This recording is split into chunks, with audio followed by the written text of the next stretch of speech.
Hello, ഞാനിപ്പോൾ ട്രിവാൻഡ്രത്താണ്. ട്രിവാൻഡ്രം എന്ന് പറയുമ്പോൾ തമ്പാനൂർ, അവിടെയാണ് തമ്പാനൂർ റെയിൽവേ സ്റ്റേഷനും നമ്മളുടെ തമ്പാനൂർ ബസ് സ്റ്റാൻഡ്, നമ്മുടെ ട്രാൻസ്പോർട്ട് സ്റ്റാൻഡും അവിടെയാണ്. അവിടെ നിന്ന് തിരിച്ച് കൊല്ലം പോകുന്ന റൂട്ടാണ്. കൊല്ലം പോകുന്ന റൂട്ടിൽ കൈരളി തിയേറ്റർ ഉണ്ട്, തമ്പാനൂർ തന്നെ. കൈരളി തിയേറ്ററിൻ്റെ അതാണ് കൈരളി തിയേറ്റർ. അതിൻ്റെ തൊട്ടടുത്താണ് ഞാനിപ്പോൾ നിൽക്കുന്നത്. അതിൻ്റെ തൊട്ടടുത്തെന്ന് പറയുമ്പോൾ ഇവിടെ ഒരു ഹോട്ടലുണ്ട്. ഹോട്ടൽ എന്നല്ല നമ്മൾ പറയാം, ശരിക്കും പറഞ്ഞാൽ ഒരു പഞ്ചാബി ധാബയാണ്. ഈ ധാബ അതെ നമുക്ക് കാണാം, അതേ ഫ്രണ്ടിൽ തന്നെയാണ് നിൽക്കുന്നത്. ശർമാസ് പഞ്ചാബി ധാബ. ശർമാസ് പഞ്ചാബി ധാബയാണെങ്കിലും ശർമ്മയല്ല നടത്തുന്നത്, നല്ലൊരു മലയാളിയാണ് നടത്തുന്നത്. അപ്പോൾ എന്തുകൊണ്ടൊരു മലയാളി ഇങ്ങനെ ഒരു പഞ്ചാബി ധാബ ഏറ്റെടുത്ത് നടത്തുന്നു, എന്തുകൊണ്ട് ഇങ്ങനെ തുടങ്ങി എന്നുള്ള വിശേഷങ്ങളും അതിൻ്റെ ഭക്ഷണത്തിന് ടേസ്റ്റും എല്ലാം നമുക്ക് ഉള്ളിൽ പോയിട്ട് ചോദിച്ചും കഴിച്ചും അറിയാം.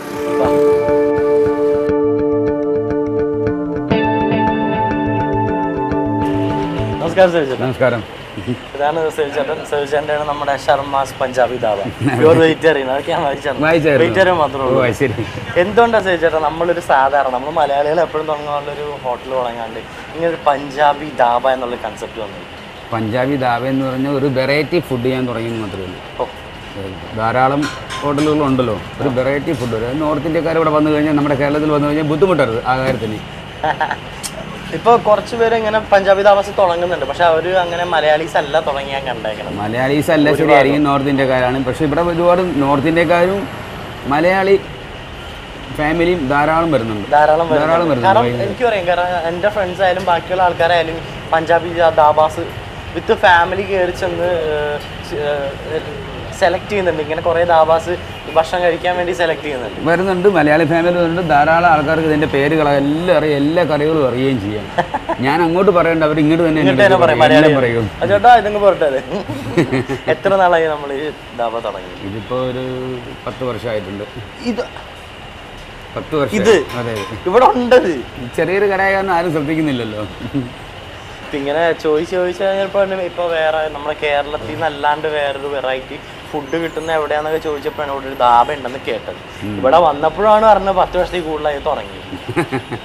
ചേട്ടനായിട്ട് തന്നെ തുടങ്ങിയതാണ്? ഞാനായിട്ട് തന്നെ തുടങ്ങിയതാണ്. ആണ്, ഒറ്റയ്ക്ക് തന്നെയാണ്. ഈ തലയിലാണ് ബുദ്ധി ഇതിന്റെ കൺസെപ്റ്റ് വന്നത്. അല്ല, എന്തായാലും 10 വർഷത്തിന് മുമ്പ് ഇവിടെ ധാബാസ് ഇല്ല. എന്തായാലും 10 വർഷം മുമ്പ് വേറെ ഇല്ല. ഈ ജംഗ്ഷനിൽ ഇപ്പോൾ ഇത് മാത്രമേ ഉള്ളൂ, പഞ്ചാബി ധാബ എന്ന് പറഞ്ഞു. മിക്ക സ്ഥലങ്ങളിലും പഞ്ചാബി എന്നൊക്കെ എഴുതി വെച്ചിട്ടുണ്ടെങ്കിൽ തന്നെയും ഒറിജിനൽ ആയിട്ടുള്ള നോർത്ത് ഇന്ത്യൻ ഫുഡ് എൻ്റെ അടിക്കുക മാത്രമേ ഉള്ളൂ എന്ന് എനിക്ക് തോന്നുന്നു. കാരണം അത്രയ്ക്കുള്ള നോർത്ത് ഇന്ത്യൻ ഫുഡ് എൻ്റെ ഉണ്ട്. ഇവിടെ ധാരാളം ഐറ്റം ഉണ്ട്. ഇപ്പോൾ വേണമെങ്കിൽ എൻ്റെ മെനു കാർഡ് നോക്കുമ്പോൾ അറിയാൻ സാധിക്കും. ഇതെങ്ങനെയാണ് തുടങ്ങാൻ ഒരു സാഹചര്യം എന്ന് പറഞ്ഞാൽ ഒരു 18-20 വർഷം മുമ്പ് ശ്രീകുമാർ ജംഗ്ഷനിൽ ഒരു പഞ്ചാബി ഹോട്ടലിൽ ഞാൻ ഇവിടെ വർക്ക് ചെയ്തിട്ടുണ്ടായിരുന്നു. ശർമ്മ. അദ്ദേഹത്തിന്റെ പേരാണ് ഞാൻ ഈ കടയ്ക്ക് എത്തിക്കുന്നത്. പുള്ളിക്കാരൻ നോർത്ത് ഇന്ത്യൻ ആയിരുന്നു. അദ്ദേഹം എനിക്ക് എല്ലാ പ്രോത്സാഹനവും തന്നിട്ടുണ്ട്, കട ഇടാൻ പറഞ്ഞു. ഞാനിടാൻ നന്നായിട്ട് വിജയിക്കുന്നു അദ്ദേഹം പറയുകയും ചെയ്തു, എന്നെ അനുഗ്രഹിച്ചിട്ടുണ്ട് പുള്ളി. അപ്പൊ അദ്ദേഹത്തിന്റെ ഞാൻ നേരത്തെ വന്നപ്പോ പേരൊക്കെ വായിച്ചുള്ളിൽ പോലും മറ്റേ സാധനം വെച്ച് ഒരു ശർമാജി ആയിരിക്കും എന്നാണ് ഞാൻ വിചാരിച്ചത്. പക്ഷെ വന്നപ്പോഴാണ് പഞ്ചാബി അല്ല, ശർമാജി അല്ല, ഒരു മലയാളി അല്ല, മലയാളിയാണ്. എന്തായാലും വളരെ സന്തോഷം. നമ്മൾ മറുനാടൻ ഫുഡുകളും ഇങ്ങോട്ട്, നമ്മുടെ കേരളത്തിന്റെ പുറത്തുള്ള ഫുഡുകളും ഇങ്ങോട്ട് എത്തിക്കുന്നുണ്ടല്ലോ. ധാരാളം ആൾക്കാർ വരുന്നതിന് പേര് കേട്ട് എല്ലാ മിക്ക ലോഡ്ജുകളിലും അറിയാം ഈ പേര്. അത് കാരണം ധാരാളം വന്നാൽ ഇങ്ങോട്ടാണ് പറഞ്ഞു വിടുന്നത് നോർത്ത് ഇന്ത്യക്കാരല്ലേ. ഇവിടുത്തെ നമ്മുടെ സ്പെഷ്യാലിറ്റി ഏറ്റവും കൂടുതൽ ആൾക്കാർ വന്ന് ചോദിച്ച് വാങ്ങിച്ച് കഴിക്കുന്നുണ്ട്. ഇവിടുത്തെ റൊട്ടി, ഫുൾക്ക റൊട്ടി, തന്തൂർ റൊട്ടി, പിന്നെ എല്ലാ ഐറ്റംസിനും നോർത്ത് ഇന്ത്യൻ ഐറ്റംസാണ്. ആലു പൊറോട്ട, ഗോബി പൊറോട്ട എന്നൊക്കെ പറഞ്ഞു. ഞാൻ കേട്ടിട്ടുണ്ട് ആലു പൊറോട്ടയും കേടും അങ്ങനെ എന്തൊക്കെയോ.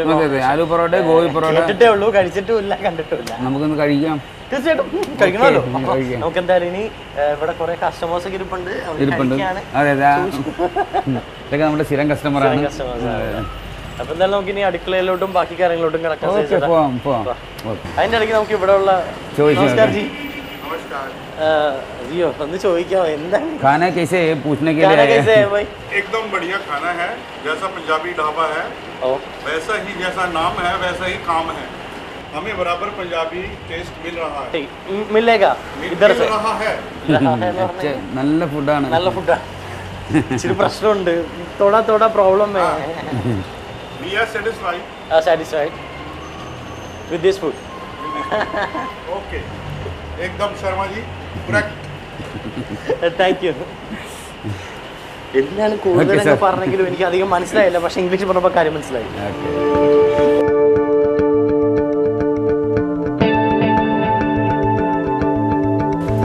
ഒരു കുപ്പി വെള്ളവും കൂടി കുടിക്കാൻ. പുറത്തൊക്കെ നല്ല ചൂടല്ലേ അല്ലേ? നല്ല ചൂടുണ്ട്. കിച്ചണിലും കുറച്ച് ചൂടൊക്കെയാണുള്ളത്. കിച്ചണിലും ചൂടുണ്ട്. ഇവിടെ തന്നെ അടുപ്പ്. അതെ അതെ, ഇത് തന്തൂരല്ല? ഇത് തന്തൂറോടൊപ്പാണ്. നിങ്ങൾക്ക് കൈ വെറുതെ വെക്കുമല്ലേ? ഞങ്ങൾക്ക് ഇങ്ങനെ വെക്കണേന്ന് കുഴപ്പമില്ല. അപ്പൊ നല്ല ചൂടുണ്ട്. ഇതാണ് നമ്മുടെ ചെറിയ ചിക്കൻ കിച്ചൺ. ചെറിയ കിച്ചൺ ആണെങ്കിലും കുറെ എന്താ ആൾക്കാരുണ്ട്. എവിടെ നമ്മൾ ഉണ്ടാക്കാൻ പോകുന്നത്? ഇതിപ്പോ നമ്മൾ കറിയുടെ സെക്ഷനാണ്. കറിയുടെ സെക്ഷനാണ്. അതെ അതെ. ഇതെന്താ ഇപ്പൊ പോകുന്ന എന്ത് കറിയാ? ഇത് ചന മസാല എന്ന് പറയും. ചന മസാല. ചന മസാല നമ്മുടെ വലിയ കടല, വൈറ്റ് കടല. അതെ, വൈറ്റ് കടല. കാബൂളി ചന എന്ന് പറയും. കാബൂളി ചന. കാബൂളി ചന. കാബൂളി ചന ബംഗാൾ നിറവായിരുന്നു. കാബൂളി ബംഗാളാണ്. വേണ്ട, അത് ചോദിക്കുന്ന. ഇതിപ്പോ അത് നമ്മൾ എന്താണ് ഉണ്ടാക്കുന്നത്? ഇത് ദാൽ ഫ്രൈ എന്ന് പറയും. ദാൽ ഫ്രൈ. നമ്മുടെ പരിപ്പ് ഫ്രൈ ആക്കി എടുക്കുന്നത്. അതിൻ്റെ ഫ്രൈ എന്ന് പറഞ്ഞാൽ ഈ സവാളയും തക്കാളി എല്ലാം കൂടെ ഫ്രൈ ചെയ്തിട്ട് പരിപ്പ് ബോയിൽ ചെയ്തിട്ട് അതിൻ്റെ മേളിലിട്ട് ഇളക്കി ഇടുന്നു. അങ്ങനെ മിക്സ് ആകുമ്പോഴത്തേക്കും ദാൽ ഫ്രൈ കഴിക്കാൻ നല്ല ടേസ്റ്റ് ആകും. ചപ്പാത്തിയുടെ കൂടെ നമുക്ക് കഴിക്കാം. ഇതിപ്പോ നമ്മൾ മസാല അടിച്ചു വെച്ചേക്കുവാണ്. മസാല അടിച്ചിരിക്കുന്നു യൂസ് ചെയ്യാൻ വേണ്ടിയിട്ടല്ലേ? അതെ. അപ്പൊ നമ്മൾ ഇന്നെന്താ ഉണ്ടാക്കി നമുക്ക് പ്രേക്ഷകർക്ക് കാണിച്ചു തരാൻ പോകുന്നത്? ഇപ്പൊ ഈ ചന മസാല റെഡി ആവും. ഇതിന്റെ കൂടെ കഴിക്കാം. പിന്നെ അതിന്റെ കൂടെ തന്തൂർ റൊട്ടി ഉണ്ട്. തന്തൂർ റൊട്ടിയും നമ്മുടെ ആലു പൊറോട്ട ഒന്ന് ഉണ്ടാക്കണ കാണിച്ചു തന്നെ പ്രേക്ഷകർക്ക് കാണാൻ പറ്റുമോ? കാണിച്ചു തരാം. കാണിക്കാല്ലേ? എന്തായാലും ഇവിടെ ചപ്പാത്തി വരുന്ന പലകയും സംഭവങ്ങളൊക്കെ വെച്ചിട്ടുണ്ട്. നമുക്ക് എന്തായാലും അതൊന്ന് സെറ്റ് ചെയ്യട്ടെ. നമുക്ക് അപ്പോഴത്തേക്കും